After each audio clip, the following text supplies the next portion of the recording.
What's going on, everybody? Welcome back to the channel, and today we got another service call for you, so stick with me and I'll see you at the customer's house. Alright, we're at the customer's house, and what they are telling me is that basically the system's not doing anything. It's not coming on, it's not blowing air.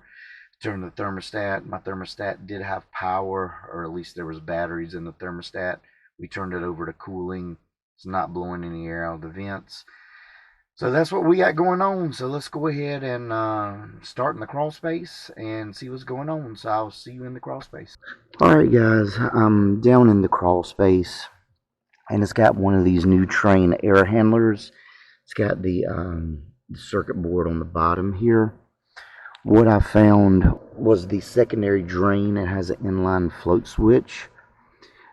The float switch was tripped, basically turning off power to our air handler, and this is why the system was not cooling. So basically what we're going to need to do is we're going to need to clean our drain line out, and then basically see if that's the only thing wrong. Alright guys, what we're going to do is we're going to go ahead and cut this drain here.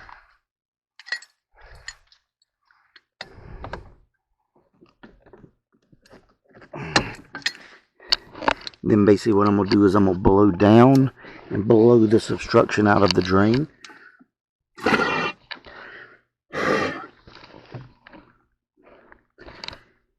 And what I did was I blew down through here, blew the obstruction out of the drain, and the drain line is no longer clogged up.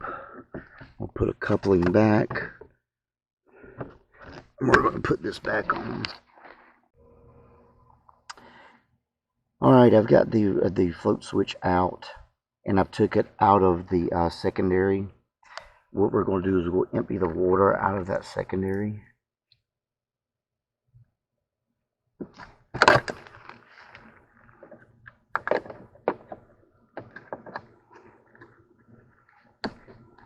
And now having this little float down and getting it out of the water has caused, you can hear the unit's has kicked on.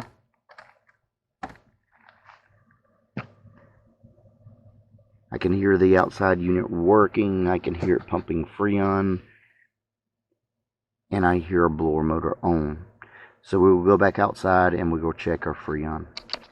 Alright guys, I just went ahead and checked the Freon on the system. The Freon on the unit was good. Checked the temperature drop after I checked the Freon, and I was getting a 19-degree temperature drop on my air conditioning. So the whole problem with this system, with it not having anything going on, was they had the float switch wired into the power wire of my 24-volt circuit. So when that water backed up and activated that float switch, what it did was turned off power to everything. So you can see that it still turned off power to our thermostat, but the thing is, you know, that thermostat did have batteries in it. So even sometimes if you don't have power going to your thermostat, you could still have a digital display, which this one did. So so went ahead and I cleaned the condensate line out, emptied the secondary drain to get that water out. Once I did that, everything did kick on. From that point, we checked our Freon charge. Our Freon charge was good. We checked our temperature drop. We were getting a 19-degree temperature drop. So the whole problem with this AC was the condensate line was clogged. You don't see a lot of times, especially on our newer stuff now, with this being a newer Train air handler, you're going to start seeing a lot of float switches installed in the crawl space. This is not something that used to happen a long time ago, because if the drain ever stopped up, it would just go down into the crawl space. But now code is you do have to have a secondary float switch even installed in a crawl space. So another service call up, another service call down. I appreciate you guys for joining me.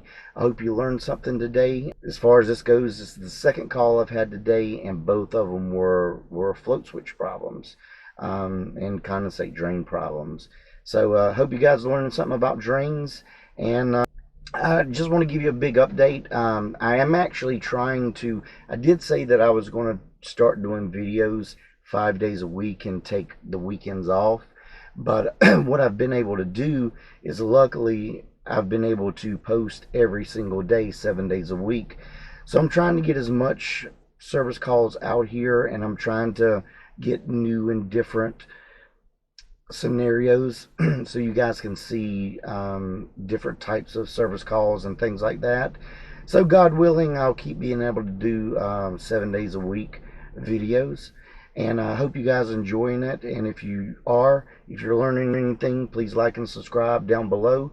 And if there's any type of content you'd like me to cover more of, or anything that you'd like to see, please let me know, and I'll be glad to try to work it in. But as it goes now, thanks for joining me, and I will see you guys on the next service call. Bye, guys.